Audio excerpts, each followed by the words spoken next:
Oh, we might be going live on YouTube in a second. Oh, it says on air. All right.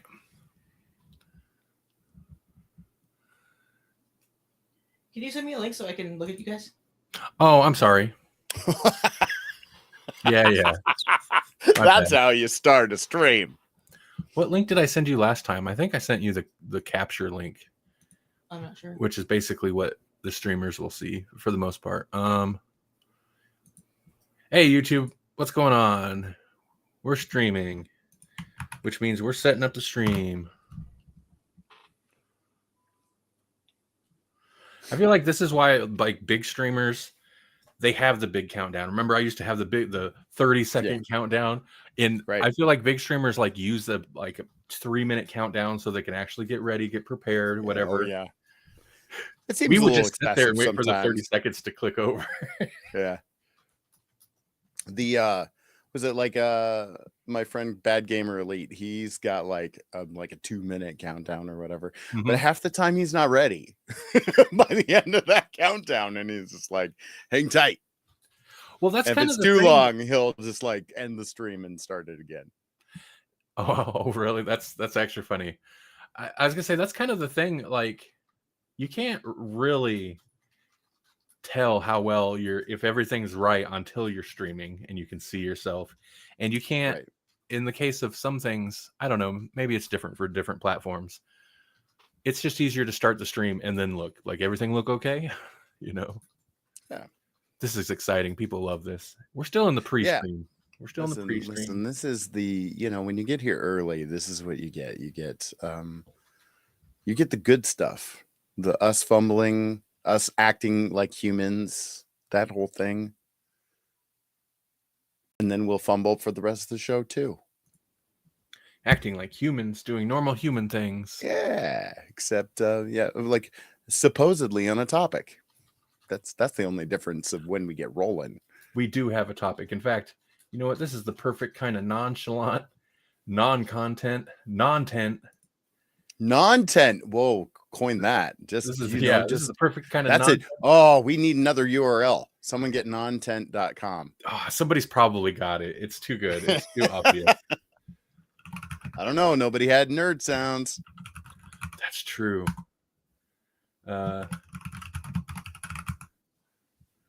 You just lay Grawlix to bed and let you take over, use your nerd sounds for whatever you want. We'll do a wrestling match. It'd be Grawlix versus nerd sounds, and whichever wins becomes the dominant brand. It's going to be like... Oh, my God. Yeah, just like when WCW got bought by WWE, and they were like, they did the whole invasion storyline where it's like, it's ECW versus WWE versus WCW, but they're all owned by Vince, so it's really stupid. Exactly that. See, we got a little bit of wrestling references and talk. Man, look at that. Yeah, we just do everything. We talk about shows. Sometimes we talk about comic books. Sometimes we talk about wrestling shows. I was like, oh, wait a minute. That's just more shows, isn't it? Comic book shows. There's comic book shows. All the shows. How's it going, Melanie, over there? Melanie over there? It's all right. Okay. All right. I suppose I'm ready to do the proper intro. Okay. Oh, proper intro.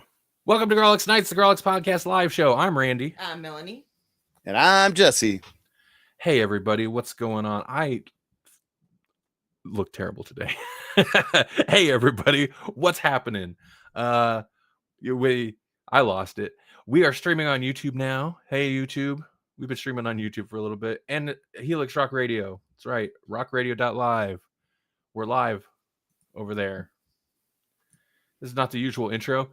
Jesse's like, what's happening? I was going to say, we're live on both. We're live over there. We're live over here. We're live. The best way to tell you that we'll do it live. I feel so live.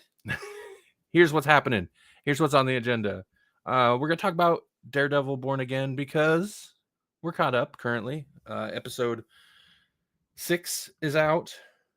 Their release schedule is very odd. Like, I'm very confused by their decision to drop like 5 and 6 at the same time, but whatever, we'll get to that. We could maybe talk about like the Avengers casting thing. Yeah, there's some things to talk about there. We're nerds. We'll make sounds about it. We'll make nerd sounds. Yeah. Blah blah blah. Yeah, but first, how are you two doing? I'm peachy. Doing all right. It's Thursday, which can get bent, but Friday's tomorrow. Yeah, that's right. Yeah, it's Thursday night. The feeling's all right. I knew it. I knew you were going there. I feel what like, else do you follow that up with? I don't know. I'm an unreliable host tonight. You guys can't rely on me, I think. I just have that feeling. I'm gonna betray you in some way. Unreliable narrator is our host here. All right, cool. I welcome the betrayal. It's might as well just embrace the betrayal, because that's the world we live in now. Just like, keep it spicy. Who can you trust? Not your government. Oh no. Okay, so let's just talk about Daredevil. Let's just get into it. I know it's not our proper wait. All right. Do you want to? Do you have things you want to mention before that? Whatever. Really, I don't. I mean, like that's the main thing that I've done, read, seen. Right. I was just trying to think. Like Melanie and I, of course, we've been watching some anime, but nobody wants to hear about that. I've been watching weird movies, so not really anything worth talking about here. Welcome to the Dollhouse. Do you know that movie, Jesse? It's from the 90s. It's like I've heard. Oh yeah, vaguely. Oh, you've know seen what it? that is? Yeah. I watched that like, I don't know, last weekend or the weekend before. Yeah, it's weird, huh? Yeah, I just had never seen it. It was on Tubi, and I was like, I think it was on Tubi. Mm-hmm. I was like, all right, let's do it. I know what it is. It's been around forever, but it's okay. It was all right. You know the kid in that, the boy? He has one of those names. He's like, Preston something the third or something like that. The only Preston worth knowing is Bill S. Preston. Esquire. Oh, Brendan Sexton the Third. Would that be it? That's it. Brendan Sexton the Third. That's him. Yep. Brendan. Yeah. Unless it's Brendan Fraser. Get out. Category. It's interesting watching a movie like that now, because it's 90s, and they're very loose with their slurs, but also it's a like coming of age, like younger kids movie. And I don't know about now. I have no idea what kids are like now, but I mean, it's kind of realistic. Like, yeah, it's not fun that they're using those slurs, but that's how it was. So, I don't know. It's a weird watch now, for sure. They've got their own new slurs now. I mean, they're just like, I don't know what isn't a slur, and half the time it changes, Like for a minute it was like the whole Among Us speak where it's like sussy and sussy baka, and I'm like, what's that mean? It just means you're a fool. But then they were like, oh, it's like a swear. It's like, it's not a swear. And then they start calling it, like Sigma and all that things. And they're like, like they're getting away with something. I was like, I know what Sigma means. It's nothing. You're saying nothing. Right. You're not getting away with anything because I know you're not saying anything. You can take your alpha vibes all the way to the bank. It's fine. When I was a kid and I heard some new confusing slur used derogatorily on the playground, and I used it, my parents knew what it was. Like, it wasn't sussy. Sure, yeah. Sussy baka. No, it wasn't some imaginary thing. And then you like use it, and then we're like, you ever say that in this house? I remember there's one specifically. I'm definitely not going to say it, of course, but right. I still remember like their reaction. I didn't know what it was. Oh man, it's not good. Yeah. It's not funny. It was a little funny.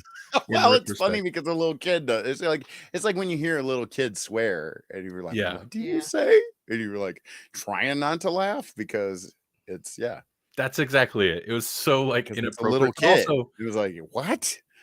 So inappropriate, but also still stupid and whatever.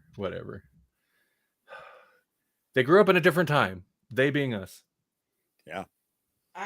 We're that time. At all as a kid because I knew that it was stupid. Like it made me look stupid to cuss because I was little, and it was ridiculous. So I had to wait till I was an adult. No one told me that. I did that on my own.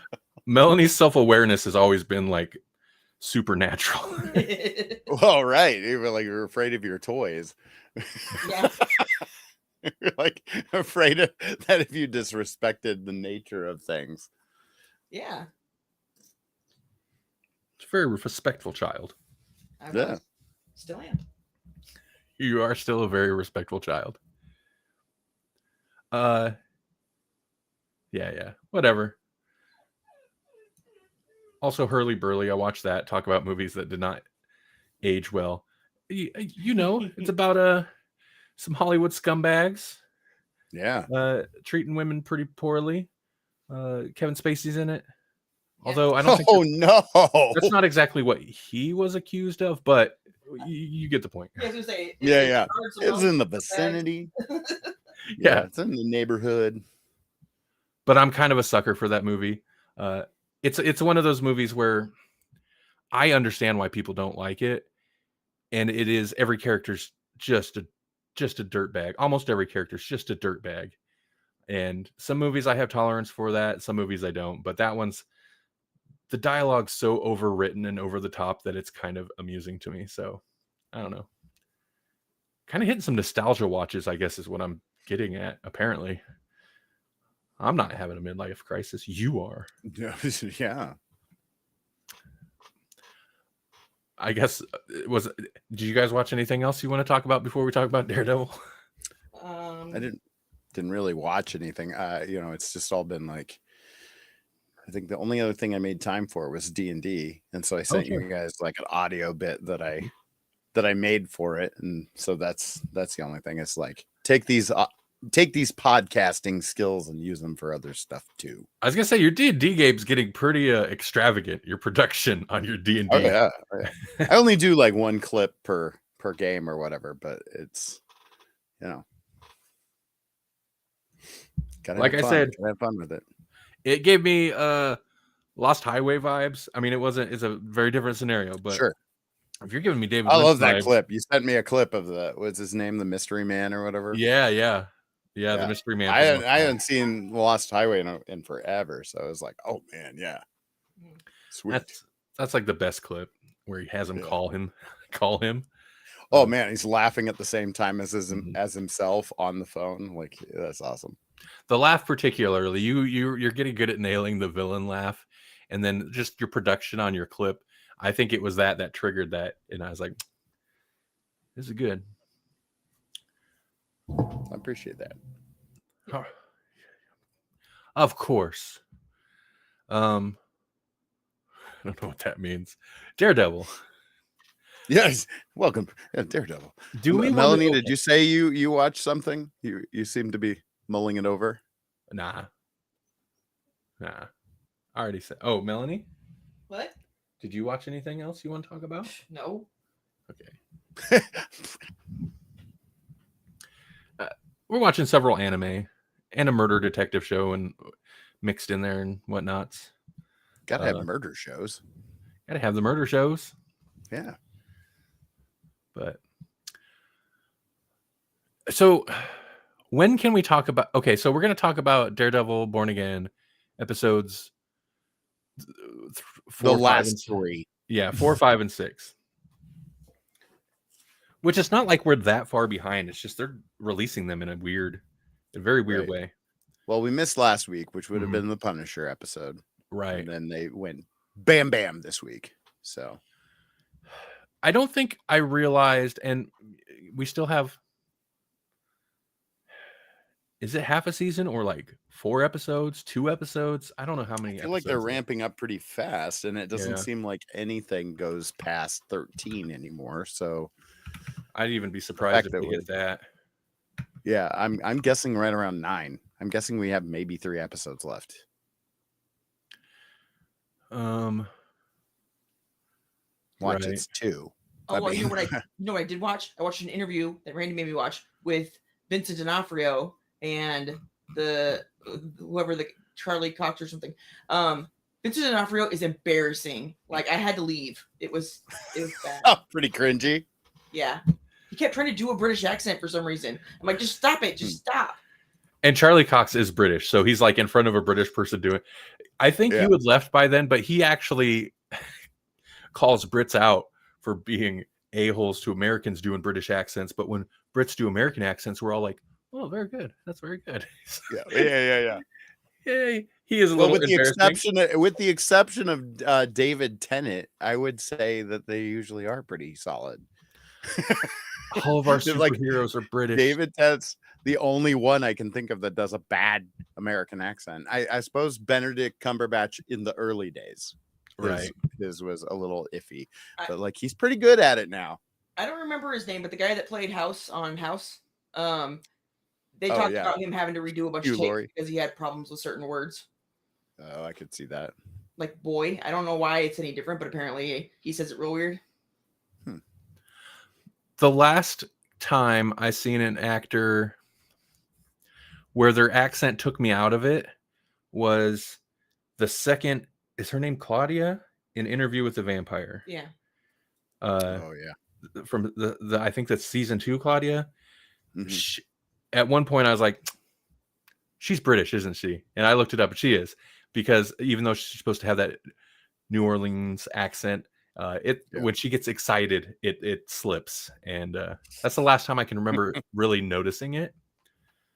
But to be fair, a lot of these Brits, their American accents are real good, because Charlie Cox, I had forgotten he was a Brit. Right.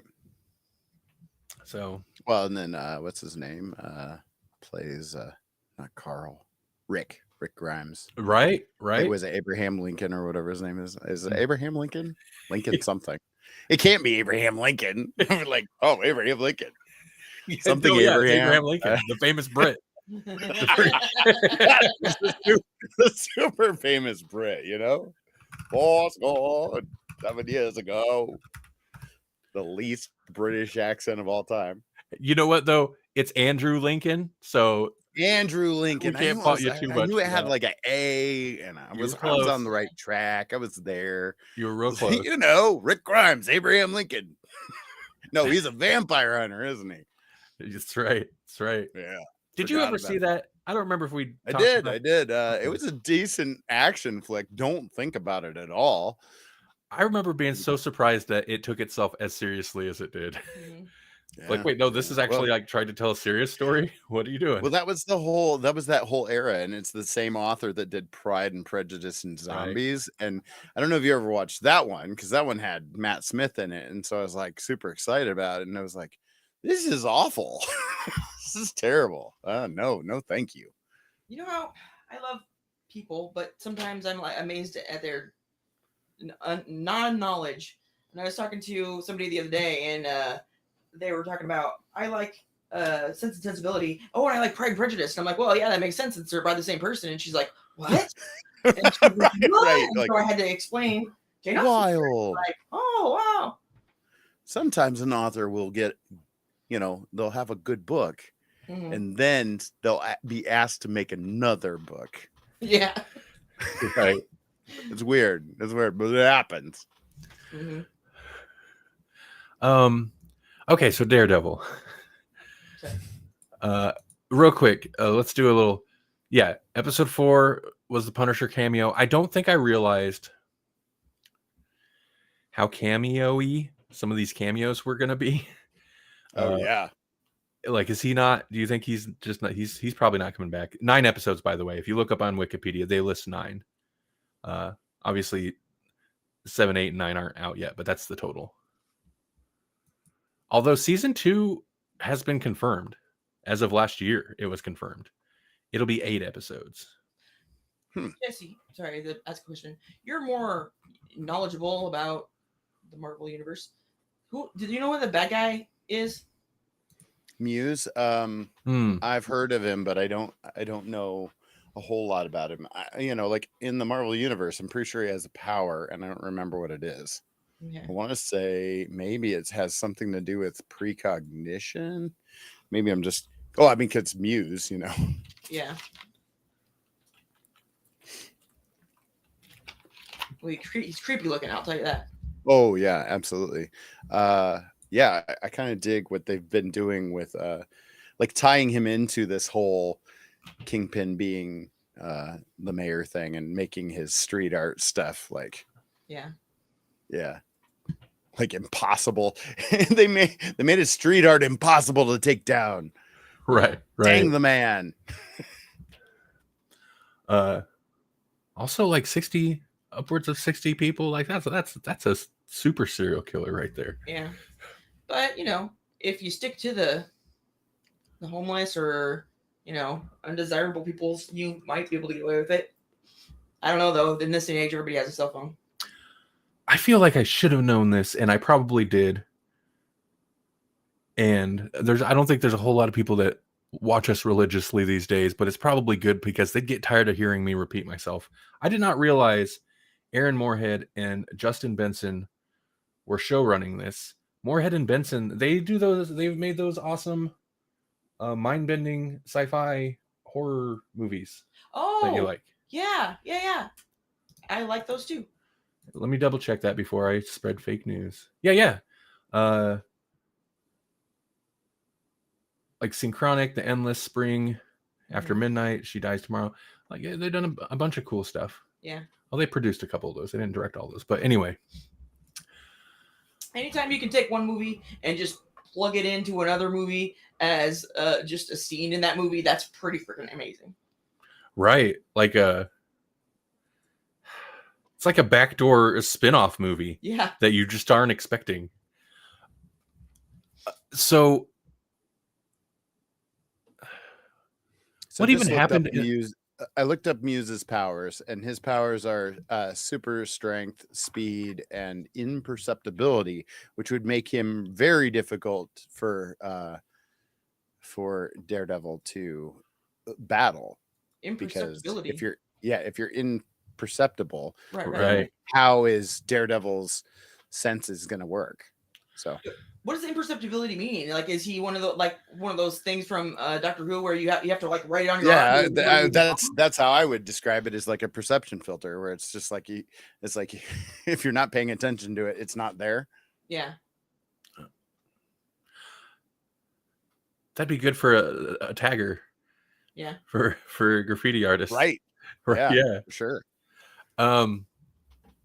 Okay, well, let's go ahead. Since we're talking about him, I want to jump towards the slightly spoilery, I guess, towards the end of the last episode, because I love the shot of Daredevil just straight running down the like tunnel. Oh my God. Running down the tunnel at him. Yeah. They made sure, and to a certain degree, I really appreciate this. And to another degree, I was like, why did you change it? How like, they always made Daredevil in the Netflix series super, super straight in terms of like he's just a human that can do just basically normal human things, right? Right. Whereas in the comics, yes, he's just a normal human who has these enhanced senses, but he also kind of does some straight up Spider-Man-y stuff, right? And they are very clearly like taking it to that level where it's like, but look, I can kind of swing a bit, When we were watching it, I was like, is he Batman now? Does he have a utility belt with some, like, what are those things called, Yeah, because she's like, what was he swinging on? Like a batarang or whatever. Yeah, his stick can like whip out ropes and stuff, and then he'll like swing almost like Indiana Jones, like wrapping his whip around a thing, and then like, I'm gonna swing across this crevasse but I mean, he was whip. on the top of some very tall buildings, and I don't really I didn't see any other tall buildings around for him to be swinging off of, you know what I mean? But I could be wrong. They yeah, in the comics he's much more acrobatic than he's ever been in the Netflix series kind of thing. And I think they're playing it up like they're like whoever they got for his stunt double can do some cool stuff now.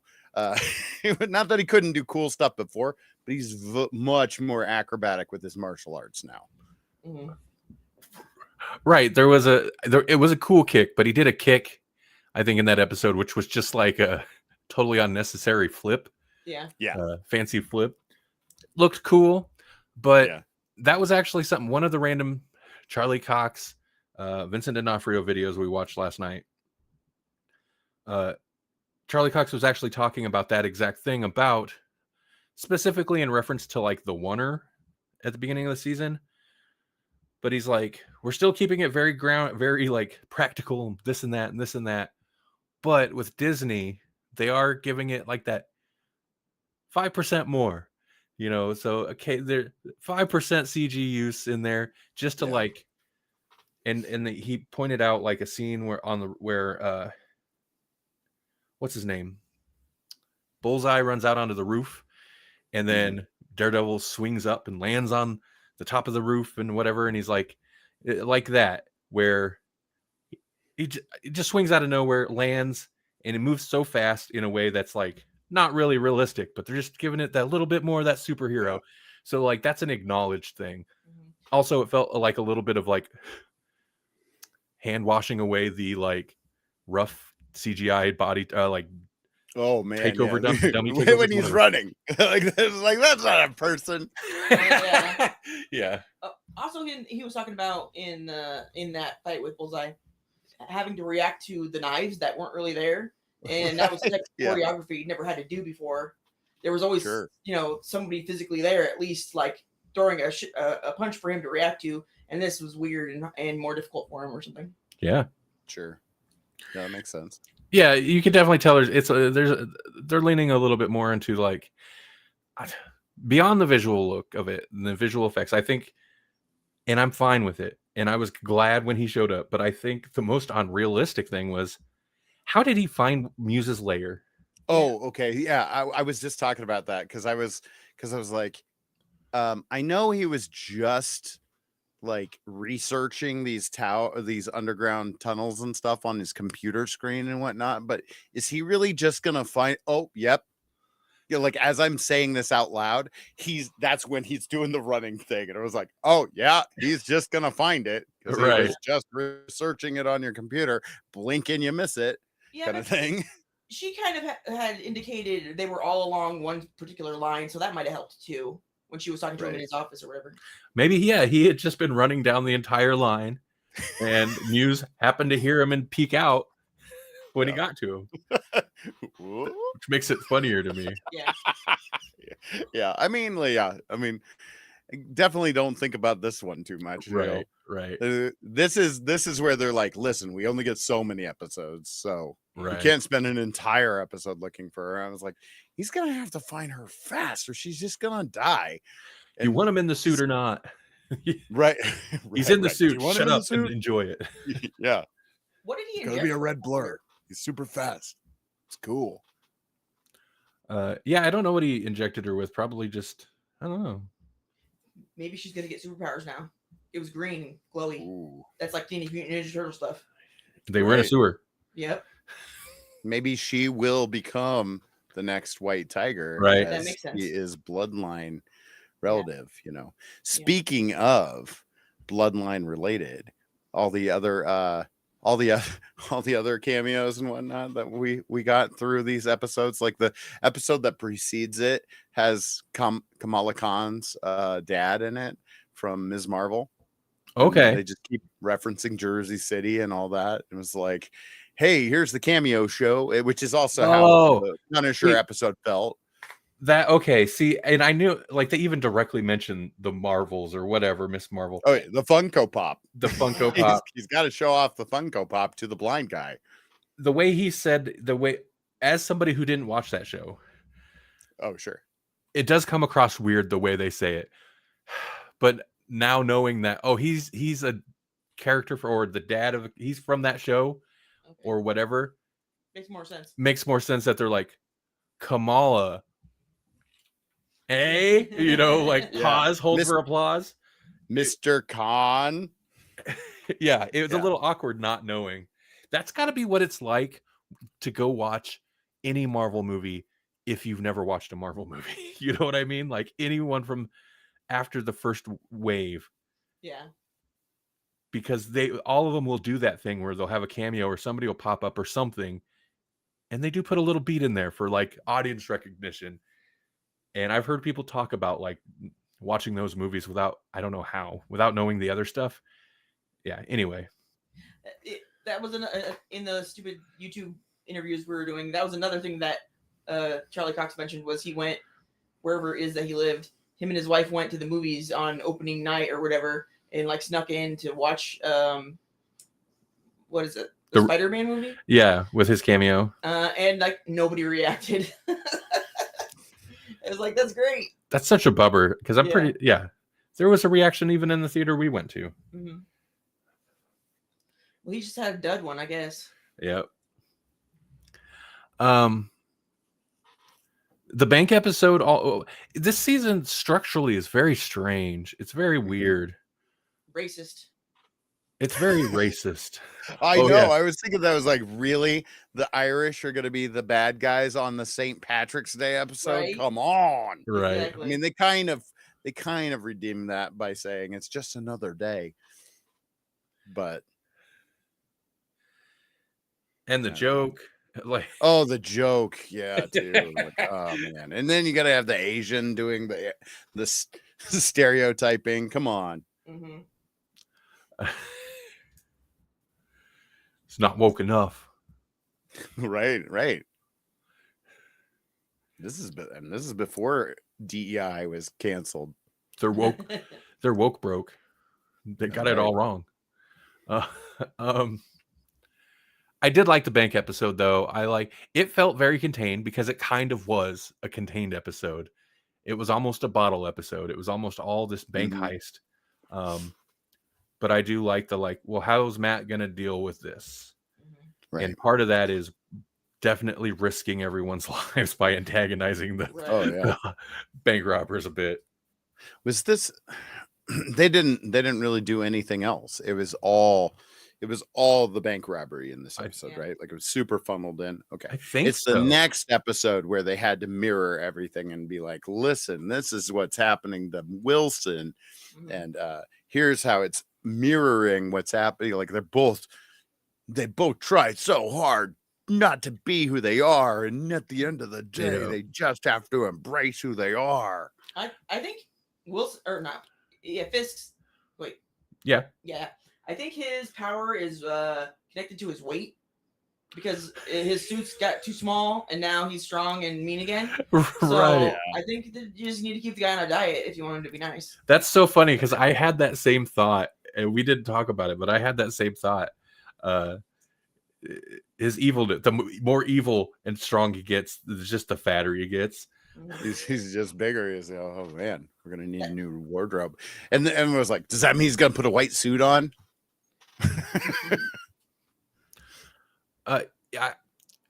It is interesting because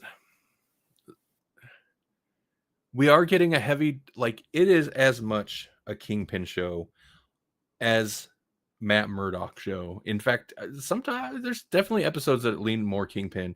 Yeah.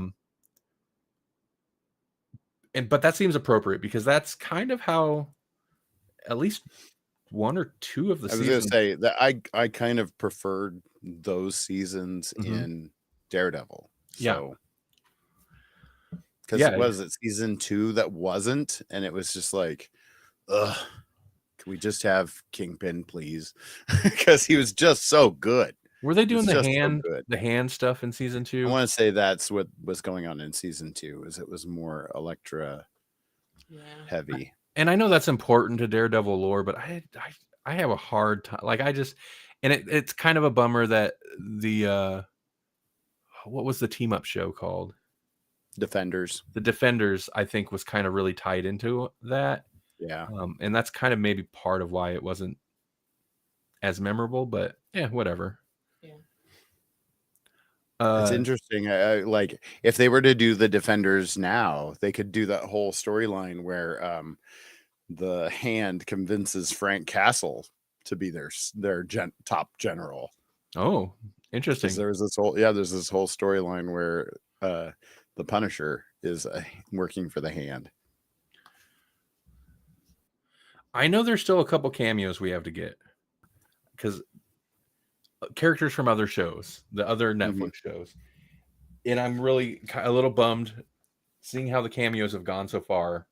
Yeah, to know that to realize it's probably going to be like really a cameo scene.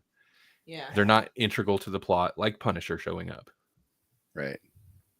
Well, I'm kind of hoping for some Foggy flashbacks. Mm-hmm. Like this most recent episode, I was just like, we'd get the flashbacks that have already been filmed. I'm like, I want a flashback episode. You know, give me some of those missing years that we didn't get. Give me more Foggy. Give me more Karen. Yeah. I'm real upset about the whole thing. The whole thing I'm upset about. Yeah. We'll talk spoilers now because it was the first episode. It's been out for a little while. I'm still upset. I once I realized that's what they were doing, I was like, they better not do it, and they did it in the first scene or the first sequence of the show. Right away, I was like, oh man, that's what they're gonna do it. Ouch. And then Karen's gone. I think we did talk about that. Same episode, right? Like she hasn't been back since. They had her in one episode. Yeah. And that's very disappointing to me because I was telling Melanie about this when I was kind of thinking about the show being very Matt Murdock, but also Kingpin centric, like their main players. Karen was a main player. Foggy was less so because, like, what are you gonna do with Foggy? But he's Matt's humanity. Yeah, he's important, right? But he didn't have like a Karen style like huge character arc. But he doesn't need one. He needs to be. You're right. His morality, his humanity. But yeah, Karen was a major player. So yeah, she had her own stuff going on. Yeah, lots of her own plot lines. The whole Ben Urich thing, you know, like that was almost her story, you know. And she had a lot of she, I think, had more interaction really with Punisher than Murdoch did. Yeah. So, it's disappointing that she's not a bigger, any kind of a character in this. Really, I feel like this was a little too cleverly them kind of putting a fine point on saying, look, everything that happened in Daredevil Netflix happened, but this is different. And we're going to show you how different by killing the show. We're going to throw people through Josie's window. You're like, we're going to break the window on Josie. We're going to kill Foggy. We're going to get rid of Karen. Like, this ain't your Daredevil that you used to. But we're going to do it in a cool oneer. You're going to love it. Yeah, that will feel like the old Daredevil. Right. All of this will feel like the old Daredevil, and then it won't. Randy's suspicious, and maybe we do, of his new girlfriend, of Matt's new girlfriend. Yeah. And I don't know. I don't think she knows anything. I just think it's coincidence, personally. Well, she's too coincidentally intertwined into everything, because both sides. Yeah.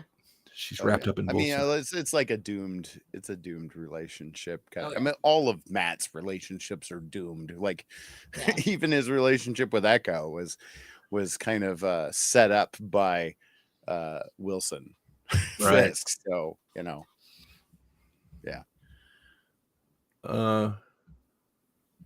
I like it though. I mean, I like the show. It's good. Yeah, we're crapping on it because we like it. It's getting the Doctor Who treatment. You know, they're doing something right. Yeah. You know, we like it when we're like not just giving it a pass. Yeah. Right. That's exactly it. Yep. Yeah. If we hated it, we'd just be like, yeah, it's okay. Right. He's like, yeah, just don't watch it. He was like, Brightburn, so much potential. Oof. Yeah.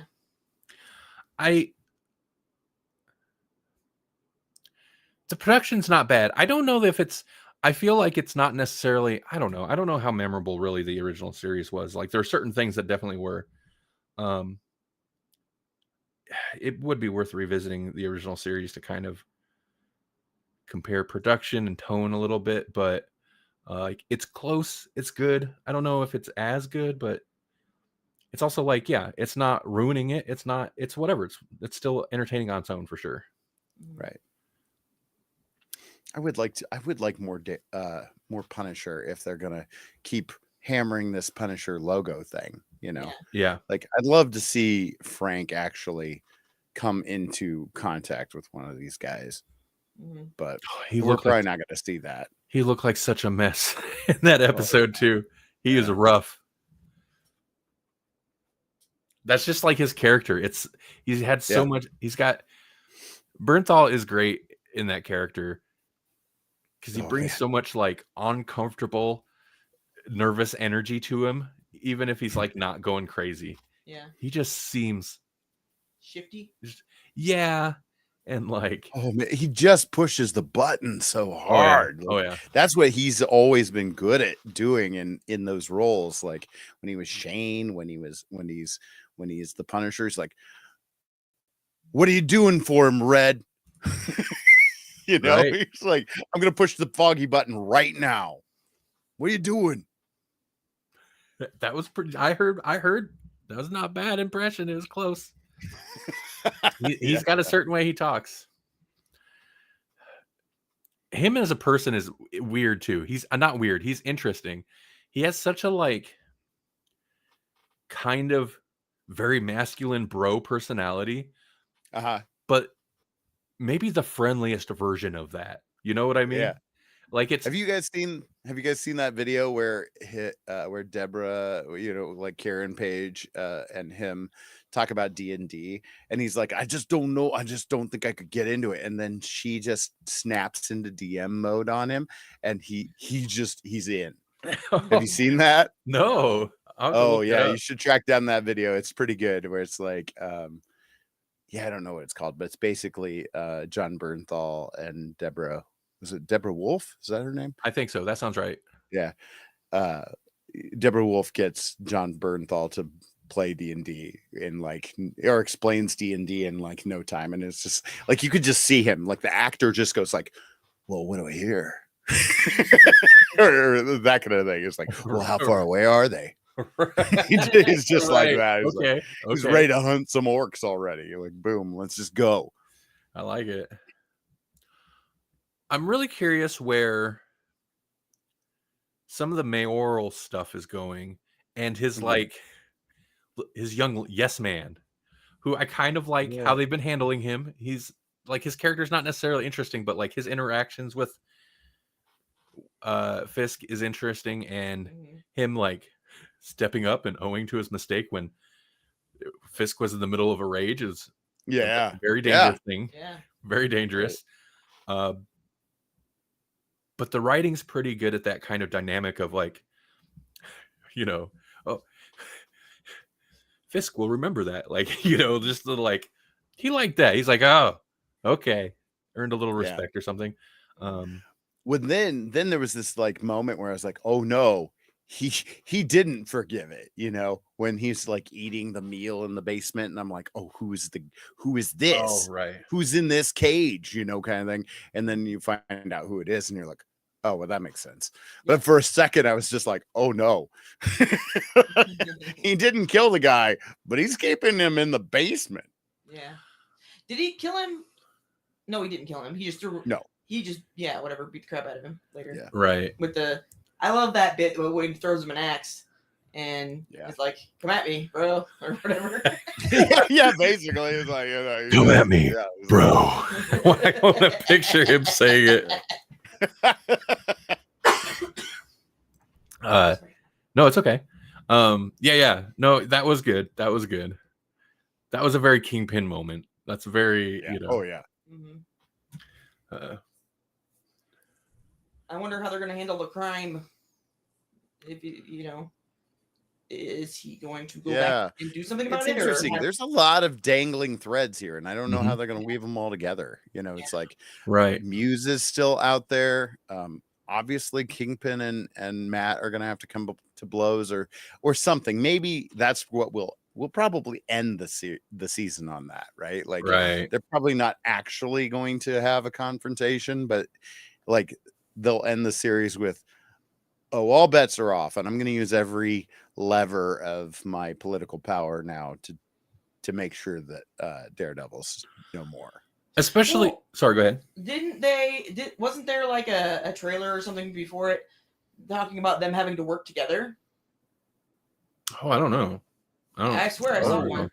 Oh, maybe. And I was thinking that's where it was going to go. Like they were going to have to team up to try and catch Muse. That's what I assumed was going to happen. Oh, okay. That could be. That could be, yeah. I mean, but with the season 2 being confirmed August of last year, yeah, I could see them like not necessarily giving us a whole lot of resolution the end of the season if next season's already confirmed. I'm curious because they're doing an awful lot of mirroring, Mm-hmm. And at one point, and I don't know if they'll go this route because Vanessa's still such a player, but like there is one point where the vacuum left by the Kingpin is so bad, and you're starting to see that, like they're kind of playing with that a little bit. I was like, listen, if you're not going to keep them in line, then this is just going to get worse, kind of deal. And it gets to the point where Daredevil has to step in and try to be Kingpin. Okay. Yeah, for a while they're like Daredevil is Kingpin or whatever, and they really played up.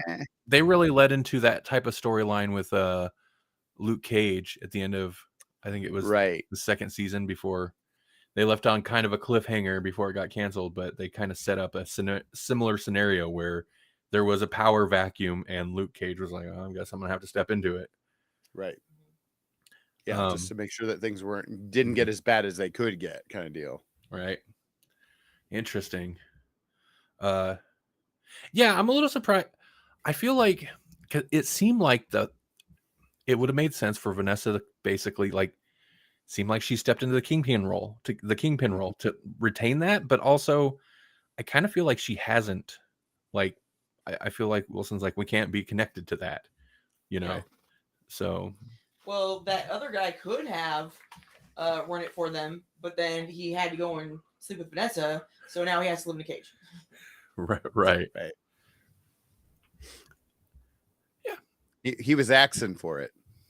Oh. They gave him the axe. He was axed. I think Vanessa's done. I don't even know why they're going to marriage counseling. She seems like she's checked out already. Yeah. It seemed like in the most recent episode that they were like hinting that maybe she was going to give him a chance. I don't know. Well, I'm not saying she's going to leave him. There's a lot of women that stay in bad relationships for security, but I'm just saying the love has gone. Oh, sure. You think she's pulling a Melania Trump? Yes, that's exactly. They just live in different buildings entirely. Yeah. Right. Yeah. Show up at pressers and whatnot once in a while. Yeah. Yeah. Don't touch me.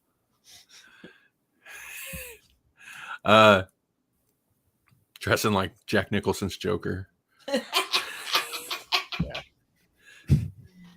There was okay, and this is slightly inappropriate, but speaking of Jack Nicholson's Joker, there was a moment, and I didn't say it out loud, but I popped into my head where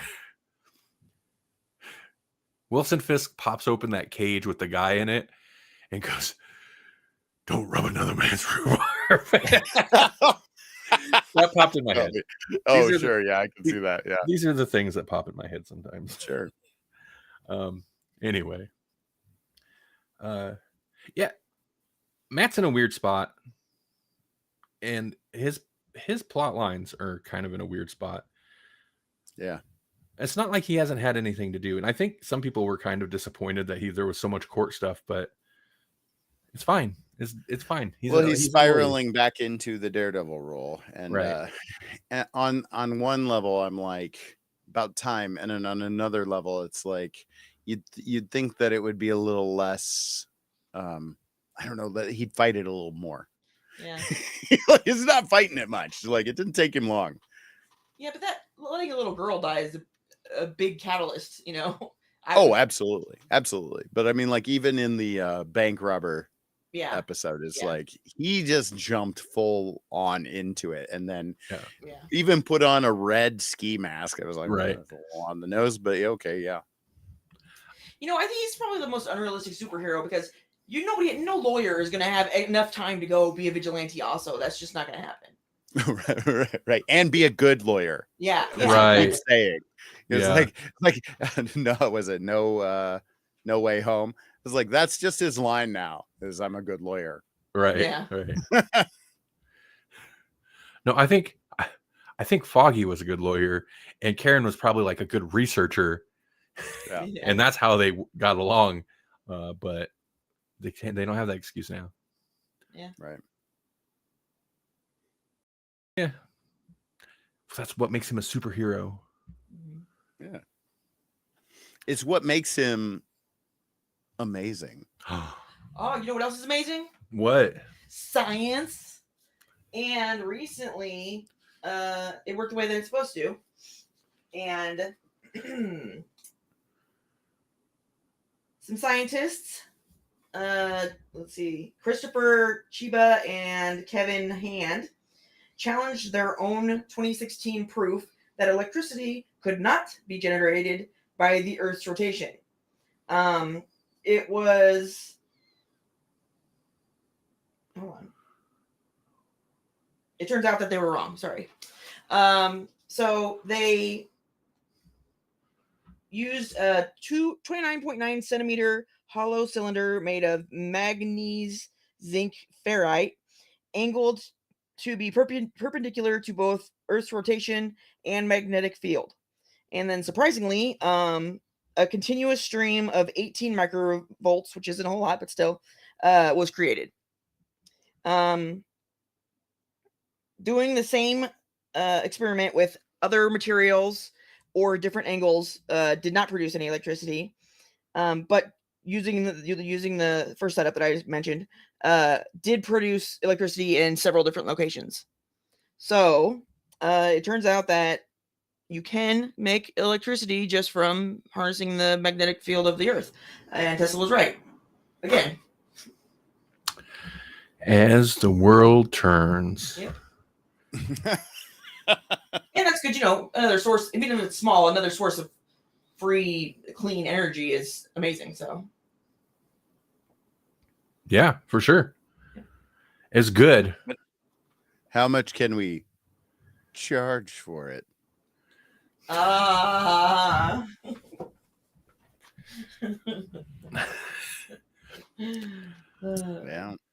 Yep. That's it. I got nothing. Yeah, I got nothing. I just kill it, sometimes. You did. In a good way, though. The good way. No, I really don't. I just don't have anything. That was a show, guys. Yeah, it was. Hey, we did a show. Cool.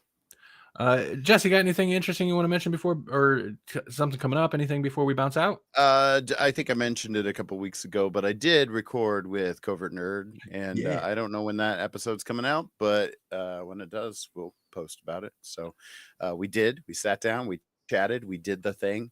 I think the last time I mentioned it, we were going to, and now we have. And I think it was a fun episode because the end of Cobra Kai was, whew. I mean, the whole show was kind of, whew, especially like from season 2 on. Karate in the Valley is no joke. I need to pick it up again. I do, because I was enjoying it.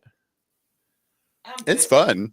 It is. You just have to realize, like, especially if you watch like Karate Kid Part 3, you were like, after really even Karate Kid 2, like realism just goes out the window, right? Like, I mean, even the first one is like, you know what? We're bullying this kid, but we're gonna do a karate tournament. He's gonna almost basically get his leg broken. and then he's still gonna win, even though he's had like 6 weeks of karate training, and then Right. and then everything's gonna be fine after that. In fact, everything's gonna be better than fine. He's gonna be a success, and it will have ruined Johnny's entire life. Yeah. right. Yeah. That moment. Right. Just catalyze their entire lives. Mhm. I do like a skeleton costume though. Oh Sure. yeah, it's Sure. iconic. Mm-hmm. Yeah. Hey, I'll be doing, if you're Helix Rock Radio, or if you're not on Helix Rock Radio, wherever, go to rockradio.live tomorrow, 8 p.m. Central. I'll be playing some metal like I do every week. And they won't be Nazis. They won't be Nazis. I try to screen the Nazis. I have a Nazi screen. Yeah. I try. You know, I wish we would install more of those. Yeah. Right. Yeah. You're right. Amen. It's just be a good thing to have on the White House. Like mosquitoes, you know, like you don't want a lot of mosquitoes in your house, so you get a mosquito net or a mosquito screen. If we could just put some Nazi screens up, just keep them out. Keep them out. Yep. Look, you're out there. Pests. You stay out there. Nazis. I don't even know what else to say. Yeah. I think we've said too much already. I think we have. I'll be releasing music or something at some point. I don't know. My release schedule on it's this really non-committal. You'd be like, listen, I'm going to do some stuff. You just wait. Yep. Stuff's going to happen. My year. This is going to be my year right here. Yeah, I heard it. With this attitude, this will be my year. It'll be a breakout year. He's big right in now. France and China. Or is it? No, I don't know. I don't remember where. France, I was getting good plays there for a bit. It's died down a little bit, but that's okay. That's okay. That's because the French are fickle. I don't know why I'm picking on the French. I don't know. They are a fickle bunch. All right. Grawlixpodcast.com. It's got links to where you need to be. That's right. For more. For more of this. More of this. Do it. Do the things. All right. Let's sign off Helix Rock Radio first. Bye, Helix Rock Radio. Bye, Helix. Thanks for listening. Okay, that one's off. And YouTube. Bye, YouTube. Bye.